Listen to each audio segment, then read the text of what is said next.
Welcome back to Bust Picks. I might have done that a little early, but it's okay. My name is Dio. That is Don. How we doing? Episode 81. We are in the NFL playoffs. We are there. Yeah. Well, actually, me and Don are not there. I lost because my team had the biggest collapse in NFL history. And your team...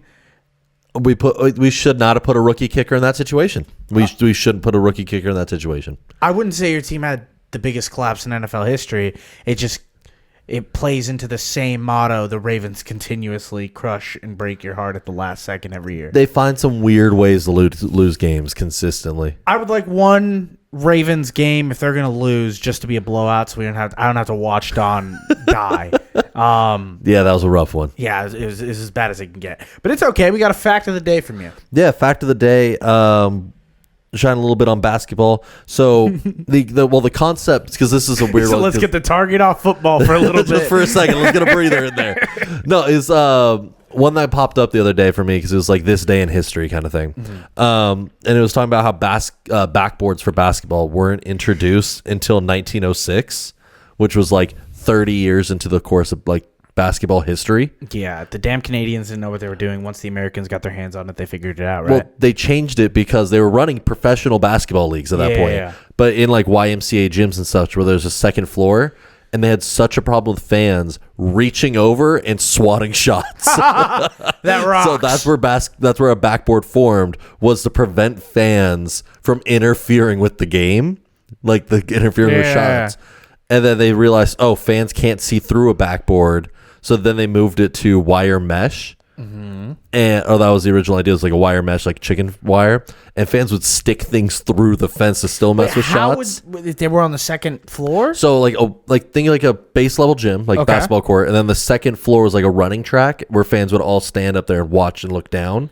And they used to nail the peach basket where like they were playing the hoop up on that second floor. And they would like rock it, or they would like punch reach the ball. Down and punch the ball and such. Those badly constructed gyms. Badly constructed gyms. This threw me to like even like look into this more, where the idea of like finally 1906 wooden backboards were introduced out of the mesh ones, which players started developing bank shots and everything into that era. Were pissed. They're like the first bank shot probably pissed off a purist basketball. 100%. Like, this isn't the game I grew up. And then 1908 was the first glass backboard. To get rid of so 1908 they're using it. We only changed into modern backboards in the 1940s, where Chuck Connors broke the first one with a dunk.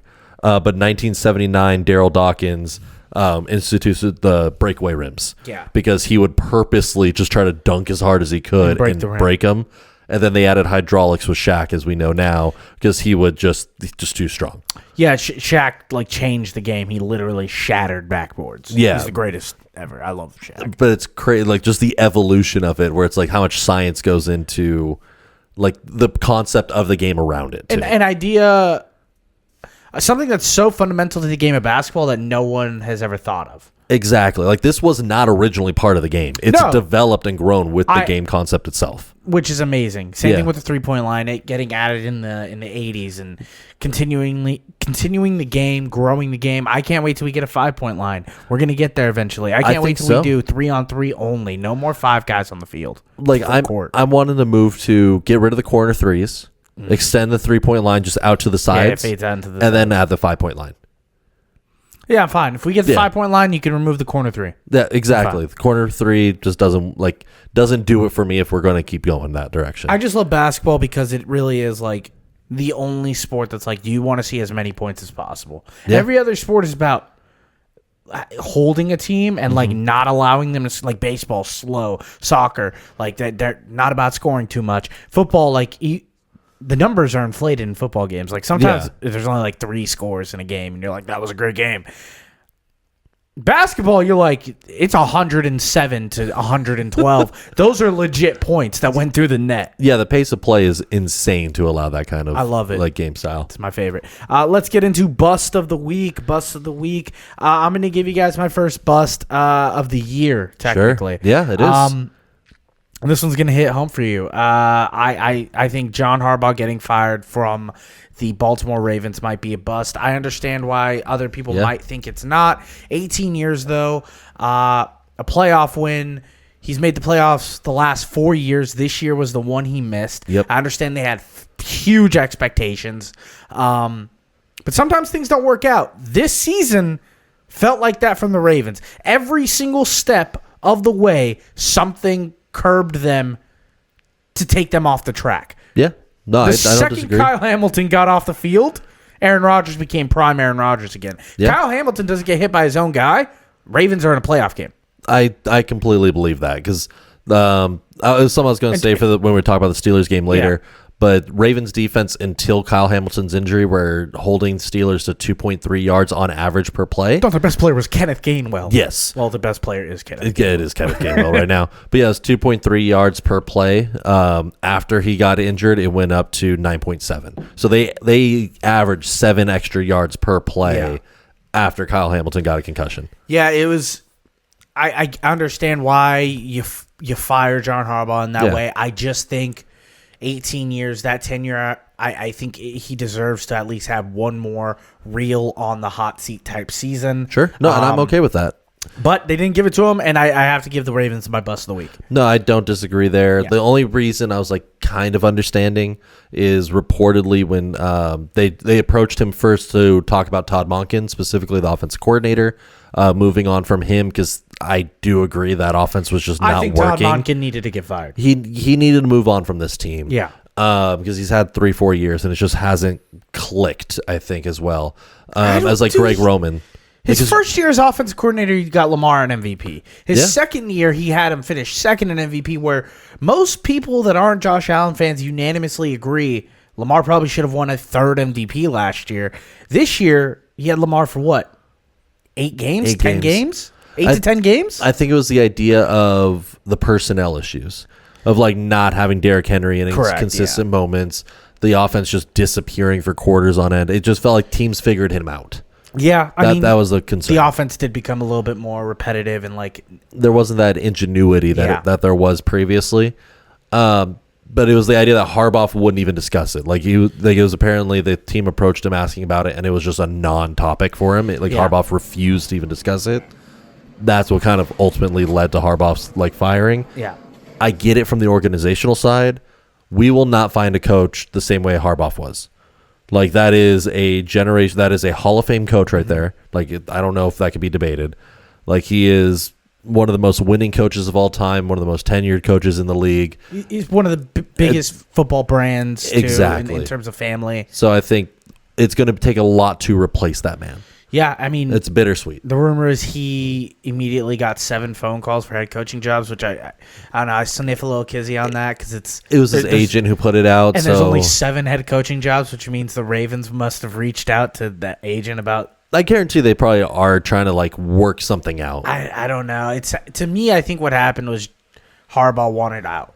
Yeah. I think he was like, "Hey, I smell the writing on the wall. It's time for me to leave this place." It seems like it. But, It seemed like mutual to a certain extent. That was my bust of the week, Don. Mine is Bama and the SEC overall a little bit this week. What uh, you know about Bama? Bama getting embarrassed. Like we were there for the Rose Bowl game. We did go to the Rose Bowl game. Bama just getting absolutely blown out by Indiana in that one. But it was the idea that not only that, but that game set a new college football record What is it? for viewership. Oh, Most viewed college football playoff game of all time. What? Just shy of 24 million viewers officially. more than national championships. More than any national championship before. The Rose Bowl should be the national championship. I every completely year. agree. But yeah, losing by 30, and then it was the first time Bama's lost by 30 plus since 1998.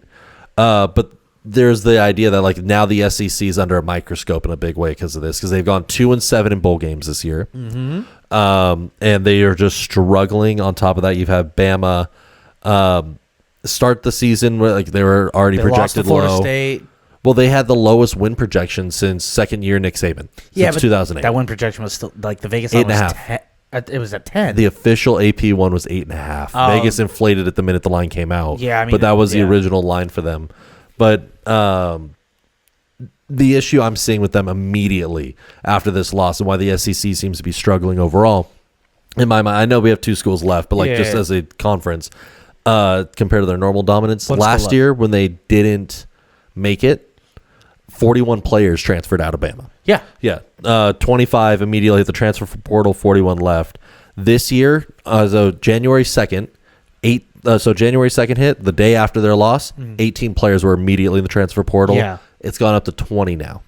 They've only gotten 4 players showing interest, apparently, in coming back to transfer into Bama. And so you can see there's a lot of exodus very quickly out of that program, out of the SEC overall, because not a lot of players are wanting to stay. They're seeing the Big Ten stepping up. They're seeing a lot of other conferences making a lot of noise now. I think there's just a lot of money spread out. There is, and that's kind of what's deflating the SEC dominance, I feel. Correct, because they've been paying their players for so long underneath the table. Once the money came out for everyone to pay, all of a sudden Alabama just doesn't have the checkbooks to write the same checks when everyone else is in a competitive market. Exactly. And I think they're kind of throwing a hissy fit a little bit. Yeah. Because do you know who the director of player development is at Bama? No, give me a guess. Give me the answer. I was going to say former NFL safety. Ha Clinton Dix? Shut up! That rocks! Ha Clinton Dix is the current player development director over there. And he put out January 2nd when everyone's making noise like, hey, you got 18 guys trying to leave right now. What's going on there? He put out a statement just going, go watch the tape and tell me why y'all upset that they are leaving based on their production. I'll be in the office. Like, just shit on all those players leaving. I swear I didn't see this. Dude, it is the craziest state because it's like, it's literally him being salty that they're leaving. It's him going, well, we didn't need you anyway. Like, come on, dude. That's you look like a sore loser now. That's kind of what you're going to get from a guy named Ha. Look, I think you're right. I think you're right on the money with this Alabama stuff. I think Kellen DeBoer, while I do think he's a good head coach. Oh, they're calling for his head right now. They've been calling for his head this whole time. But remember, at the game, everyone wanted to say they love him because they know the second he's gone, it's going to be hard to replace that spot. It will be. Kellen DeBoer, whether you think he's a national title contender, I don't think he's that kind of head coach. I think he's a good head coach in college football. Yeah. And keep a program like Washington where he was at to have a couple flourishing years every once in a while. Just consistently have a good team. Yeah. That's a good head coach. That's what you want in the modern game, I think. Yeah. Like with the NIL money now, you need to just take your shots when you can, but otherwise just stay competitive. Sadly, Alabama is one of the most spoiled franchises in all of sports, and they expect at least in the last 20 years. Yeah. I mean, 13-year window is really what we're looking at. Yeah. But they have such high expectations every single year that even when you do get to the second round of a playoff game where you played the number 1 seed, it's still a disappointing year. I see that as a transition for the SEC overall right now. I just think the SEC is just a bunch of liars. ESPN inflates their stats and their rankings and their abilities. They don't have the same control that they used to. Like the idea of the players coming in, they don't have that same dominance. So now things are being spread out in a way where I feel that's been a big talking point all year is the SEC versus everyone else. Oh, yeah. And they got mollywopped in Bama, going 2-7 in bowl games, and them saying afterwards, like, I don't know if you saw Paul Feinberg? No, not Paul Feinbaum. Paul Feinbaum. Yeah. He made the statement where he's like, bowl games are just exhibition games. And it's like, no, you're just salty that you lost. While I do believe the bowl games have lost a little bit of their flurry. Yes. And like you said, a bunch of players are transferring midway. A lot of starters aren't playing in these bowl games. I still think it matters. Diego Pavia still played for Vanderbilt in a bowl game against Iowa, and they still got blown out by Iowa. Yeah, one of the better Big Ten teams, but it's not USC, it's not Oregon, it's not even Illinois. Illinois smashed an SEC team too in their bowl game. It's been disappointing. I've been an SEC hater for a long, long time, so this year has been pretty awesome for me. Sure, yeah. Also, I just like seeing more parity that we've seen, I think, in college football in the last 2 years than any other time. We're going to get into it later when we talk about college football, but all 4 of the teams that are in this playoff left, all really fun teams in different ways. Definitely. Hall of Famer of the week. I'm going to get in my Hall of Famer real quick. It's a simple one. It's actually about the Rose Bowl. Okay. I went Fernando Mendoza. Me and Don, I told him specifically what I was looking for. I wanted to see, is Fernando Mendoza, with my own eyes, the number one definitive NFL draft pick. And while I don't think he is, I do think he is for the Raiders, who have the number one pick. So my Hall of Fame of the week is Fernando Mendoza and the Raiders. Congratulations, you're the number one pick in the NFL. 14 of 16, 3 touchdowns at the Rose Bowl. You're a fucking superstar. Go get it. Shout out to Fernando Mendoza. Don, Hall of Famer of the week. For mine, I'm giving it to Myles Garrett. I missed. How did I didn't even think about Myles Garrett. Because it was such a quiet record. Like, everyone thought that he had already, like, after last week against the Steelers, where the Browns, like, every time that any defender got near him, Aaron Rodgers just hit the deck, like, and tried to intentionally avoid getting the record broken on him. I was watching gameplay to recap. Yeah, the Bengals were trying their hardest not to let him get the sack too. Exactly. Like that. That's what it, and that's why it just felt like, oh, they already got it, because you've messed up 2 entire games where QBs were purposely diving to not allow you to touch them. They were like bumping into other defensive tackles so that way they could get the sack. Exactly. It was crazy. Did you see the stat where he had the fastest get off of all of the entire season to get his last sack? Oh, I believe it. He was motivated. 0.2 seconds off the line. He was literally the same get off that Usain Bolt had to win the Olympic race. I think Myles Garrett coming at you is a little scarier than Usain Bolt coming at you, though. Yeah. Yeah, Myles Garrett's a freak athlete. I had to think about it. In the most nice way possible to that man. He is a freak of an athlete. Shout out to Myles Garrett. Exactly. He did make the offhand joke to me during the week, though, where you were like, if he doesn't get a sack, he doesn't get Defensive Player of the Year award this year. Yeah. I kind of was like, yeah, he had 3 weeks. Couldn't get it. But he also did it in fewer snaps than TJ. But like 100. And what was it? TJ did it in less than Strahan, and then he did it less than TJ by like a massive amount. Yeah, it's crazy. It's crazy when you put it into perspective. The Bengals were never really like ahead in any games where they were in a script where Myles Garrett could just pin his ears back and go get a sack. No. He was also run blocking at the same time. Yeah, he's incredible. Really like one of those athletes that the Browns get every few generations where you're like, that guy was the best at his position. We're going to talk about him forever. They won 4 games. It's the Joe Thomases, it's the Jim Browns, and apparently it's the Myles Garretts now. But you got to give them their flowers when they're there. Yeah, you have to. You have to. All they have. I don't even say it's just he's a generational talent. Like he is the best to do it. Also, I know he didn't get it, but shout out Trevor Zegras real quick. Ducks were in Philly, first time playing against the Ducks since he switched teams, since they cut him.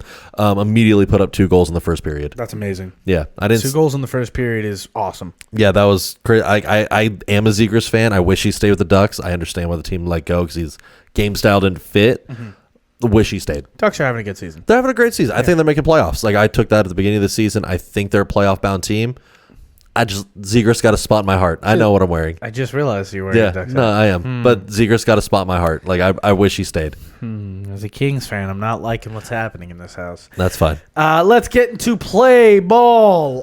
We're going to talk about every playoff game, all 6 of them on the docket. Very important games, and we're going to start with the least important of them all, Panthers versus Rams. Panthers somehow won their division because the Saints? Coin flips, Falcons. It's crazy what happened. Falcons ended up finishing the season with 3 straight wins. Yeah. And then fired their head coach and GM. All right. That made, I don't get it. I guess. But Panthers, Rams, this one's quick for me. Rams, one of the hottest teams in the league. Sure. Really, really good football team. I think Matthew Stafford deserves the MVP undoubtedly, and that's not because I hate Drake May. I do think the Panthers, I do have an undying love for the Panthers. Yeah. I'm going to take the Panthers plus 10.5. It's too many points. Panthers already beat them in a game. I think if the Panthers play their way through Rico Dowdle, through Ted McMillan, playing good defense, they could score 2 touchdowns in garbage time to cover. Yeah, I don't think they have a shot at winning this one personally. Not at all. After they somehow upset the Rams and it took 3 turnovers to win barely. I don't see how the Rams just don't come out firing. I'm taking the Rams here. The line is floating 10 to 10.5. Yeah, I'm taking the half point. Yeah, I would try to time it and see if you could get just minus 10. I wouldn't take it at 9.5. 9.5 feels weird. Yeah. But yeah, if you could take minus 10 for the Rams, I would personally there. For the Rams? Yeah, for the Rams. Oh, you want the Rams? Yeah, I would not take. You think the Rams are killing them? If it's 10.5, I'm taking Carolina. Okay. If it's 10, I'm taking the Rams. Okay. Because at least you have the tie. And if it's 9.5, you're going Rams heavy. I think Stafford's just going to pick him apart. Devontae Adams is back for this game. Yeah. I They just have a sneaky good secondary though. Dante Jackson, J.C. Horn, so Jeremy Chin. Like they got some guys. yeah, no, they do. This is a point I was going to bring up later, but Yeah. I'll do it now. Yeah. The Panthers play the most deep coverage zone in the entire league. I think Stafford's just going to pick him apart for that. But he short of couldn't do it another the last game. short of another 3 turnover game, then that's what it takes. I think is that if the Panthers could pull off another 3 turnover game twice on Stafford in 1 year, great. I'm betting on Stafford in that situation, and I think Verse is going to just beat up on Bryce Young. You want a player prop? I already have 2. Oh, let's hear it. Okay, these were going to be for my pick of the week, but I'll do one right now. I'll do one right now. Give me one. This is how confident I am in Stafford. Okay. So Harrison Melvis, the kicker for the Rams, Yeah. took over in week 10. Yeah. Since week 10, he has hit the over on 3.5 PATs a game in all but scored. 2 games. Okay. One of them he shanked, and then the other one was against the Seahawks. Good team. Good defense. I'm either whatever the better odds are, over 3.5 point PATs or Rams at least 4 touchdowns. Whatever you can get better odds on, I'm taking one of the 2. Rams total score 28.5. You taking the over? Over. That's a big. I think they cover if they score over 28.5. They put up 28 in a 3 turnover game last time. I know. That team is hot. Yeah, my player prop is going to be, while I do love Bryce Young, I do believe Bryce Young won an interception. It's even money right now. I would go get it now. Yeah, that feels good. Anything else on this game? No, I think it's going to be pretty one-sided. It's just the backdoor cover you got to watch out for. That's what I'm praying for backdoor cover. Sure. Because that's a victory for the Carolina Panthers. That would be. Packers versus Bears, the Saturday night game. This game is intense. The third showdown between these two teams. Packers won the first game. Bears won the second game in a overtime shootout where Malik Willis almost won the game. Crazy. Did you hear the hot takes of Malik Willis should start this game?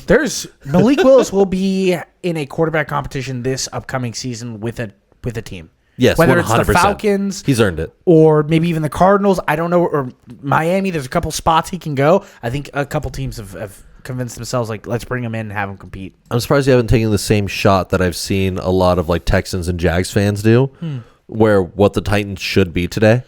Yeah, I mean, I've seen the mock-ups. I don't think Malik Willis was ever going to be what he needed to be on the Titans. But even if it was Cam Ward, it's like you have Derrick Henry, you have a stacked team. Turns still. out the Titans aren't as bad as they always play. Packers Bears. I kept sitting here. I'm like, all right, Jordan Love's going to be back. If I know anything about the history of football, the Packers are going to dominate this Bears game. Sure. Packers. And then I sat there and I was like, hey, I don't want to be the grumpy guy who bets against his friends. One of my best friends is a Bear fan. Yeah, I'm going to fair bet on enough. the Bears. I'm going to continue to root for them through this playoff season. I'm going to take the Bears money line. It's plus 105 right now. It's not great. It's probably not going to get juiced. If you feel better with the points, you only get 1.5. Yeah, I'd rather in that case take the money line. Yeah. Bears -1, but it's a money line bet at that point. For me, at least. No, it personally is. I'm taking Bears as well in this one. Why? Green Bay has had a beat up receiver core. We know about Reed having his IR stint Christian early in the Watson. season. Watson having his. But on the practice report, still you have Golden, Melton, and Dontavian Wicks all still appearing on the practice report at the moment. They are beat the snot. Jordan Love is coming off his concussion. I think they're accelerating him back. He had a limited practice today. I'd watch the practice report as it goes on because Malik Willis is also dealing with his shoulder issue.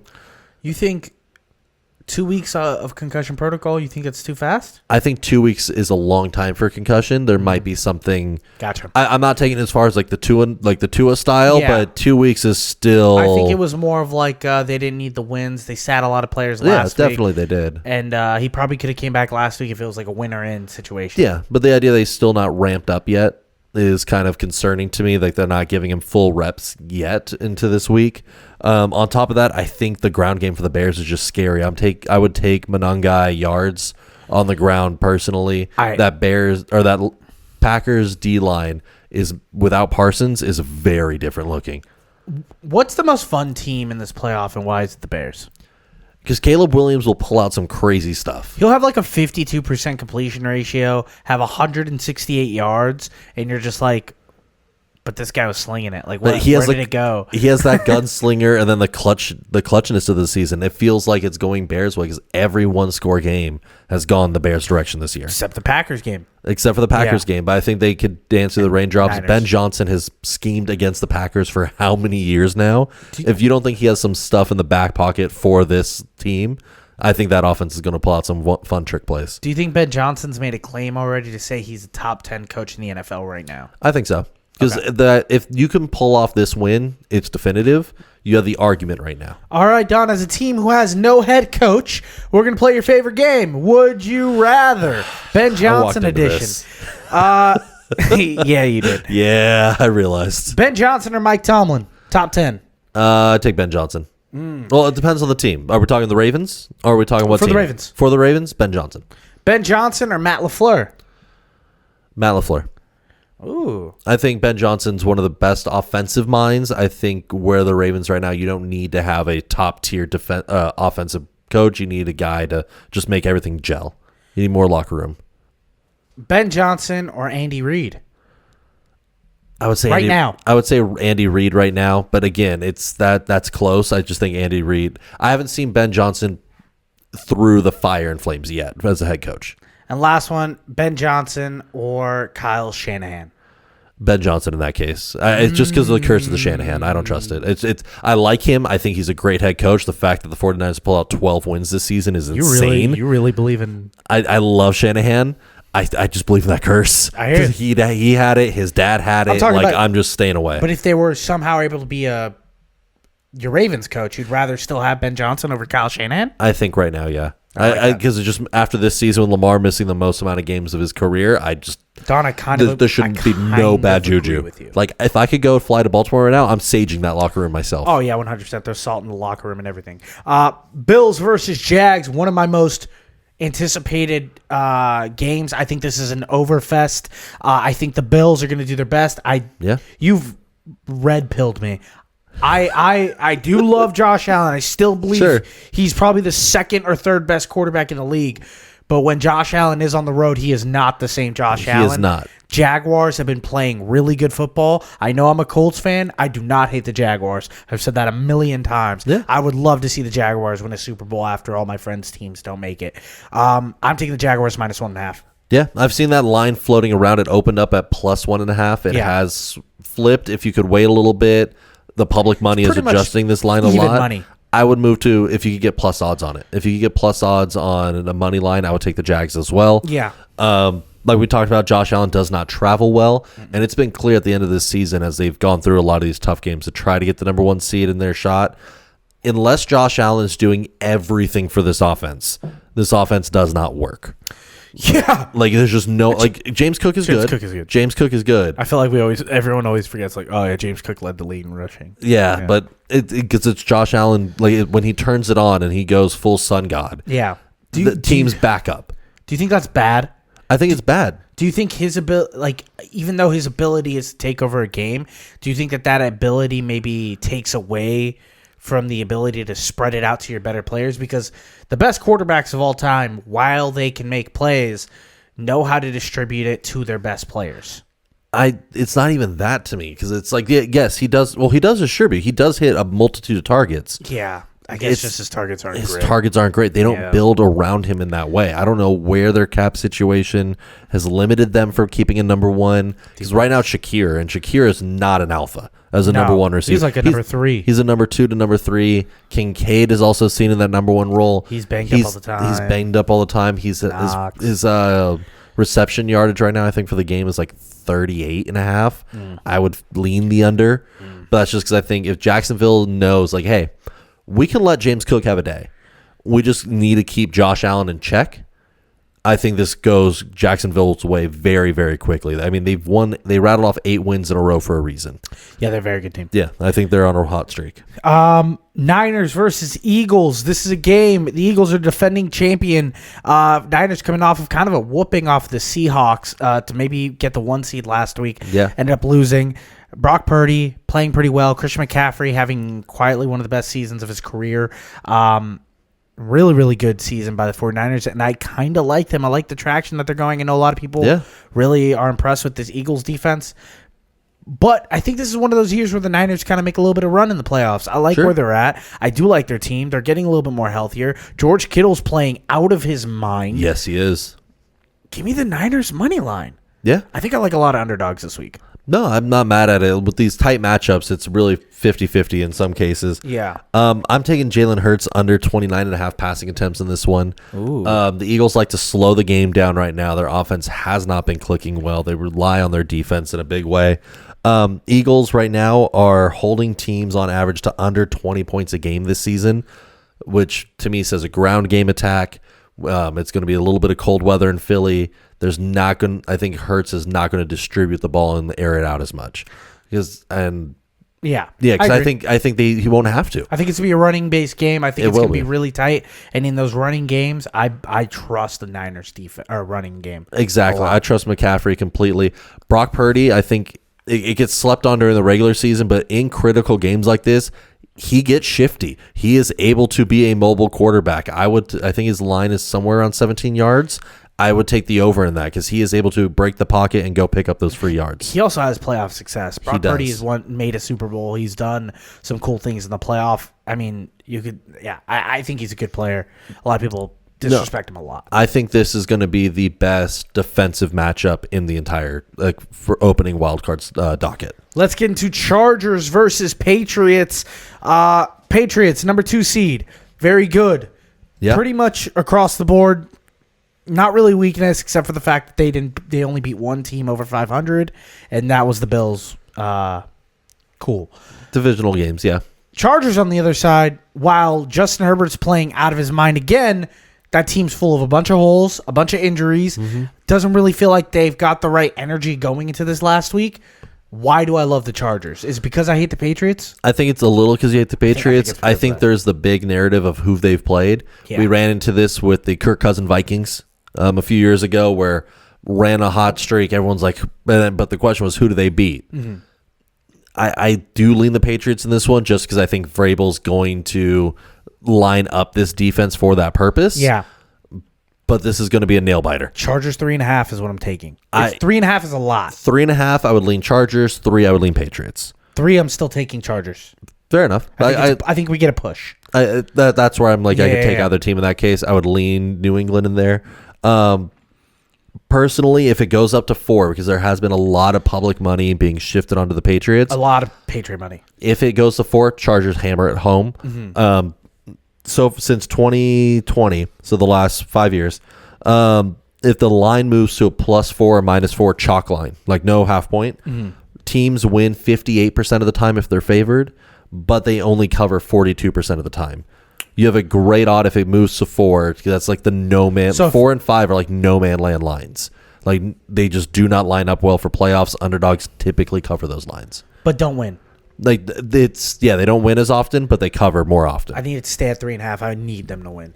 My ultimate nightmare is Patriots win a Super Bowl. I mean, Chargers have the second best defense in terms of limiting explosive plays over 20 yards. Yeah, they have led the league or they're second in the league in that. They have led the way.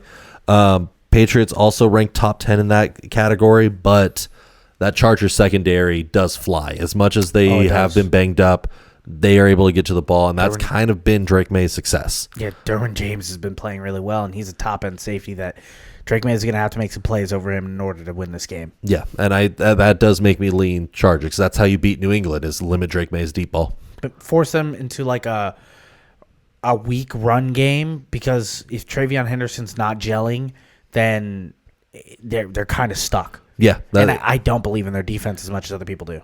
So I do to a certain extent, but not as it. I look at their ranking and like it is inflated slightly based on opponents. Yeah. Last game of the NFL playoffs, and then we're going to get into some college. Texans versus Steelers. Steelers coming off a miracle win against the Ravens, and the Texans beating the Colts to close out the season. Texans on fire, won 9 straight games. Yep. Steelers kind of in like a downturn. Like the plane is literally crashing, and then out of nowhere they got a gust of wind. I think that wind is enough for them to win this game. I'm taking Houston -3. I think this defense will destroy Rodgers. I agree. I also have... Well, we're going to talk about it later. Sure. I think the Steelers can win this game. I think they can make it muddy. I think they could stick to the run game. I think DK Metcalf coming back is massive. I think while Derek Stingley is a very good corner, he's small. And he's going to be put on one of the most physical wide receivers in the NFL right now. Mm-hmm. And I think Aaron Rodgers in the first round of playoffs, if that's his thing. Yeah, that is. I just don't know if the Steelers have that juice right now. Yeah. Against the number one defense, like number two, arguably defense in the league. Championship-worthy defense. Exactly. I just have to root against the Texans also. Fair enough. And so I don't mind that. Yeah. If I were Stingley, I'm DMing that fan to see what he said to DK. Oh, he just said his name. Yeah, but which I saw the videos was just his name. But that worries me a lot for the Steelers offense. If that's all it takes to get DK to set off, you have ammo now. You showed your cards right before playoffs. Yeah. Like, don't call him by his legal name, or else watch out. He'll punch you in the face. And if I'm Stingley, I'm doing everything I can to get him to swing one more time. So you're taking Texans minus 3.5. I'm taking Steelers money line. Let's get into college football play ball. We're going to hit this real quick. There's 4 teams left. To get into the national championship, we have Miami versus Ole Miss, 2 huge upsets, and Oregon versus Indiana in another bracket over there, Big Ten title championship over there. Miami versus Ole Miss, we'll start there. Miami beating Ohio State, dominated them at the offensive line. Carson Beck is an experienced quarterback. He's really, really good. My preseason pick to win the national title. I still believe in them. I still have my ticket, and that's why I'm picking them to win this game. Sure. On top of that, I'm taking the under 52.5. Ole Miss, fantastic. Trinidad Chambliss. He's going to try to stay in college another year to be the 25 or 26 to play college again. Yeah. Whatever. Guys get paid whatever they want. I think Ole Miss is a good team. This is the best Ole Miss team of all time, but I don't think they can win this game. Give me Miami. See, I'm taking the over in this one personally. As much as Miami's D-line is there, and they have been strong, is real. They did allow just shy of 300 passing yards, 287 to Ohio State last week. It wasn't a big way for that game, momentum shift-wise. Was the pick from the secondary, Keontae Scott. I think that Chambliss is a little bit of better QB in that situation. If he can get to 300 passing yards, he's shown the explosiveness all season. He is able to target downfield very, very well. Yeah. I think that they can definitely get some fits, as well as the running back, Quan Lacey, just shy of 1,500 yards this season. No, he's averaging 5 a carry. I think Kyron Lacey, yeah. Yeah, so I don't know. I like Miami's defense. I think that they'll get a clutch turnover. I think they'll make the big stop. I think this will be a shootout until then. You think it's shootout, so stay away from the under. I won't take the under then. I'm just going to take Miami to cover. Yeah, I think Miami will make the critical play there, but I don't see Ole Miss's offense being slowed down too much. Yeah. I don't know. I think Ole Miss had opportunities where they were going to be held down to no points, and Trinidad Chambliss made some of the craziest plays I've ever seen in a college football game. Yeah. If he can continue to do that against what I think is the best defensive line still in football, then they might be walking into a national title. It'd be interesting to see, definitely. Miami versus Oregon. This is a rematch. Indiana. Or, my bad. Indiana versus Oregon. A rematch of a game that happened earlier this year. Oregon's one loss was against Indiana. Indiana just showed the entire world why they deserve to be the number 1 seed. They didn't have a flaw on their team. And while I don't believe they have a flaw, this is the number 1 and the number 2 pick in the draft playing against each other. Mm-hmm. Last time I saw this, I saw Marcus Mariota beat a Jameis Winston. I don't believe that the Oregon Ducks are going to do it again, but I do think they cover plus 3.5. I'm not mad at that. I think this is going to. Both teams showed what they can do when they're clicking on all cylinders. A 38-3 blowout for Indy, 24-0, I think it was, 23-0 against Texas Tech. Ducks pitching a shutout there. Good defense. I think it's a great defense. I think Indy's defense is solid. They had more yards on the ground in Indiana last week than the Alabama offense had in total. Yeah. It was just phenomenal. I'm leaning the under 46.5. Based on this last matchup, you did see a very low scoring for the most part. It did end up picking up at the end of the game in the last 13 minutes. Yeah. But I think in a big game to go to the Natty, they're going to clutch down a little bit more. I think teams get a little bit more filthy, a A little more tense. Tense, and like they don't want to take the big risks. And they know each other. That's the big part for me is these teams have already had that matchup. Oregon was tied until 13 minutes left before Indy took over. I think if that shifts, if now you know what the mistakes are, now you know how this team's going to operate against you, it brings scores down and makes things a little bit dirtier. I think that's 100% going to happen. I think both these teams are going to be tense. It's going to come down to who makes the big mistakes. Yes. And who capitalizes on those big mistakes. Completely. You can throw 2 interceptions, but if you don't score off those 2 interceptions, then they didn't even matter. Not at all. Let's get into pick of the week, and we'll wrap this thing up. My pick of the week, it's nasty, it's dirty, but get in the mud with me. It is the Steelers Texans under 39.5. Sure. I do believe the Texans are going to lose this game. The only way they do it is if their fraudulent offense doesn't score. I don't believe they have a running game. Mm-hmm. I think the Steelers pass rush, Cam Hayward has come alive. TJ Watt is clearly starting to make more pressures. Last week had a ton of pressures. Starting to get back into that old mode. Do I believe that the secondary's world beaters? No.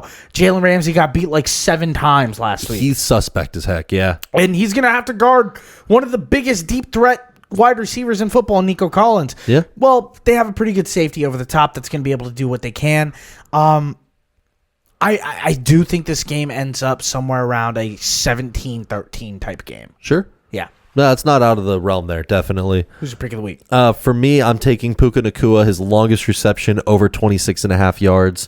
Like we talked about earlier, Panthers play a deep shell defense.